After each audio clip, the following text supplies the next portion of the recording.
Hello दोस्तों, स्वागत है आपका अपने YouTube चैनल सीरियस स्टडी में। इसके पहले वाले वीडियो में मैंने आपको अनुस्वर की परिभाषा, नियम, उदाहरण बताए थे।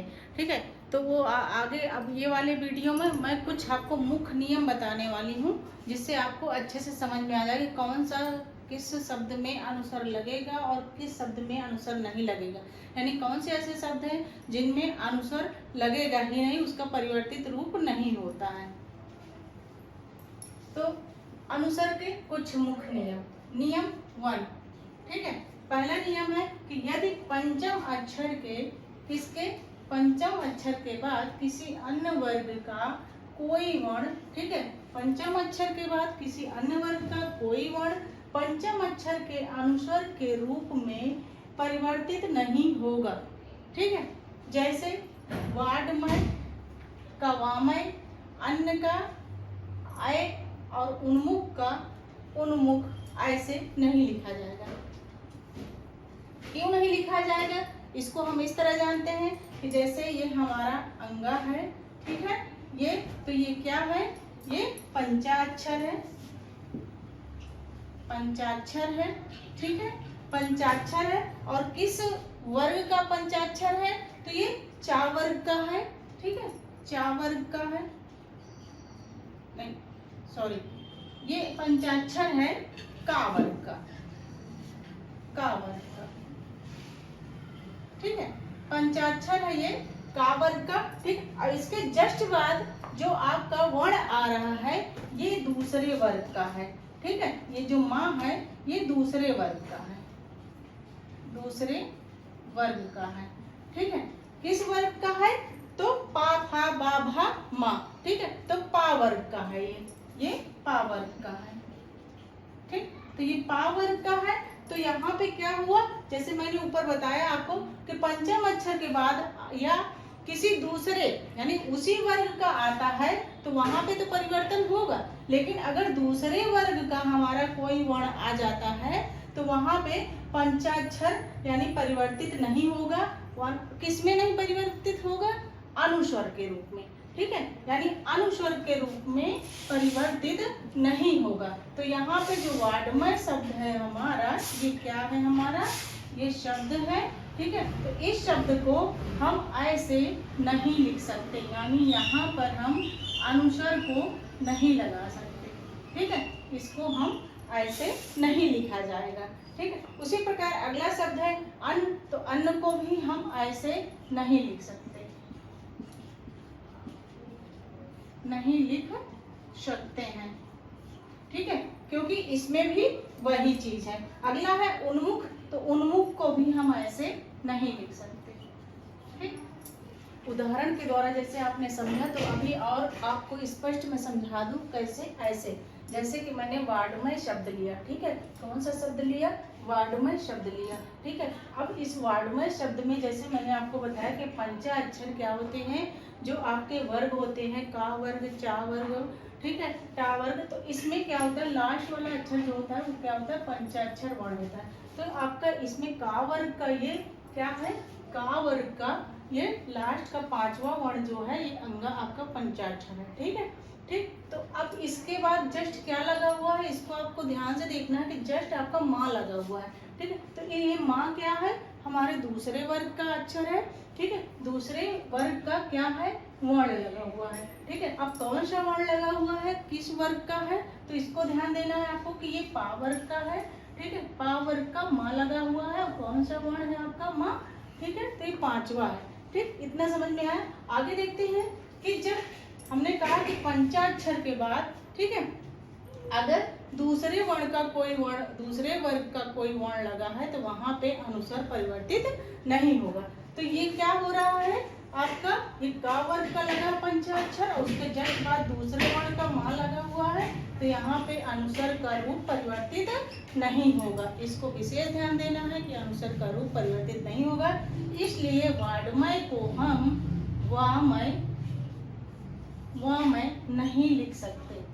ठीक है, नहीं लिख सकते हैं, इसलिए वाडमय शब्द को हम वामय नहीं लिख सकते, क्योंकि यहाँ पे ये परिवर्तित नहीं होगा। इतना समझ में आया आपको? अब दूसरा नियम समझते हैं कि दूसरे नियम में क्या है कि पंचम वर्ण यदि दूरत्व है, ठीक है, दूतत्व है। क्या है? दूतत्व है, ठीक है।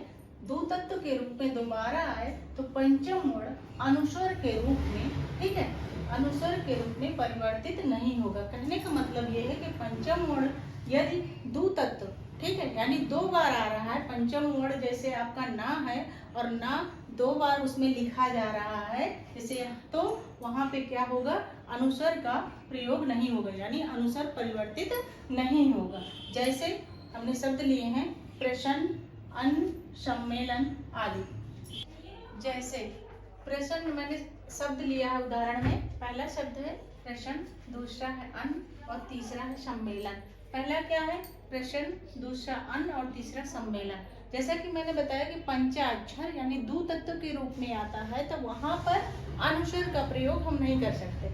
अब इसमें सबसे पहले जानना है कि पंचाक्षर क्या है। तो ये जो आपका है ये क्या है? ये पंचम वर्ण है, ठीक है, पंचम वर्ण लगा हुआ है, ठीक है। तो प्रश्न को हम अगर ऐसे लिखें प्रश्न तो नहीं लिख सकते। क्यों नहीं लिख सकते?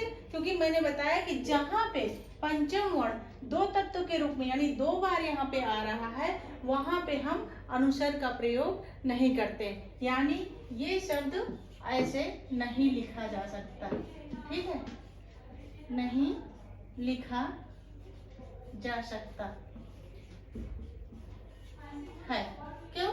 क्योंकि प्रश्न को हम ऐसे ही लिखेंगे। उसी तरह दूसरा शब्द है अन्न, ठीक है, तो अन्न को भी हम जब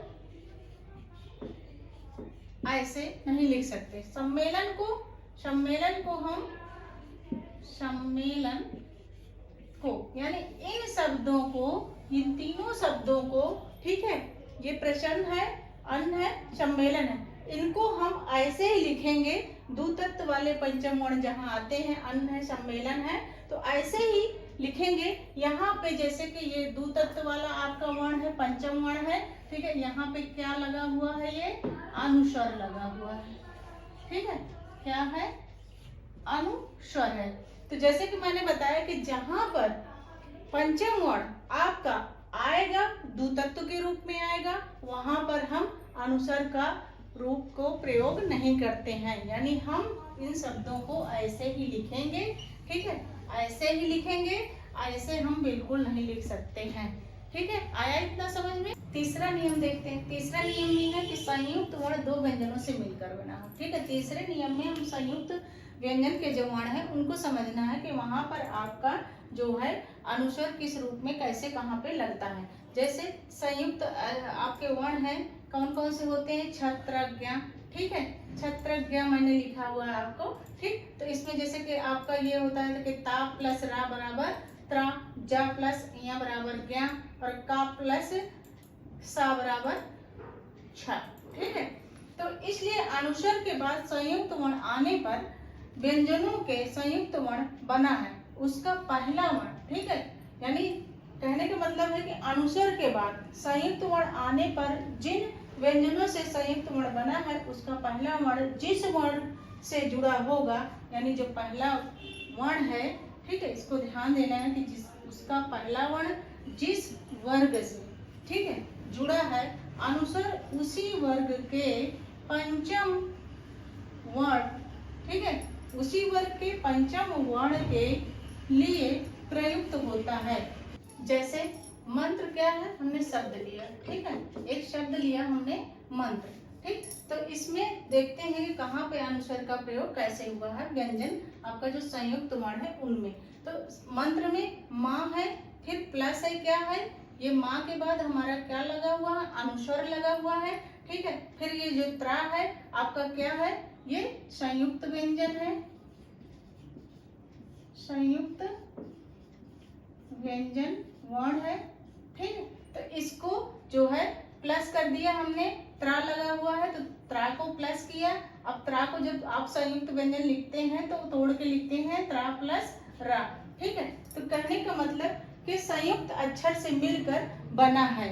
चौथा नियम देखते हैं कि चौथे नियम में अनुस्वर के बाद यदि या, रा, ला, व, श, खा, श, हा अनुस्वर माँ के रूप में लिखा जाता है। ठीक है, जैसे कि मैंने बताया कि अनुस्वर के बाद या, रा, ला, वा, शा, खा, शा, हा हो तो अनुस्वर किसके रूप में लिखा जाएगा? माँ के रूप में लिखा जाता है। जैसे एग्जाम्पल लेते हैं संरक्षक। ठीक है, एक शब्द है हमारा संरक्षक। अब संरक्षक में जैसे इसके ऊपर नियम क्या बता रहा है कि अगर अनुस्वर के बाद ये आपके वर्ण लिखे हुए हैं या, रा, ला, वा, शा, खा, सा, हा, ठीक है, ये कोई शब्द वर्ण आते हैं तो वहां पे क्या हो जाएगा? अनुस्वर क्या हो जाएगा? आपका माँ हो जाएगा। ठीक है, माँ के रूप में लिखा जाएगा। तो जैसे यहाँ पे शब्द है संरक्षक, संरक्षक में ये आपका अनुस्वर आ गया। ठीक है, क्या है? अनुस्वर है। ठीक, अब जैसे ऊपर नियम में बताया जा रहा है कि अनुस्वर के बाद यदि कोई इनमें से वर्ण आ रहा है तो क्या हो जाएगा? ये आपका रा हो गया, तो रा आ रहा है आपका। ठीक, तो ये क्या हो जाएगा? चेंज हो जाएगा, अनुस्वर की जगह पे माँ हो जाएगा। ठीक, तो हम इस शब्द को कैसे लिखेंगे? समधन रक्षक। ठीक है, यानी यहाँ पे माँ हो गया, सम प्लस रक्षक, यानी यहाँ अनुस्वर के रा आया है तो यहाँ पर हम समधन रक्षक लिखेंगे।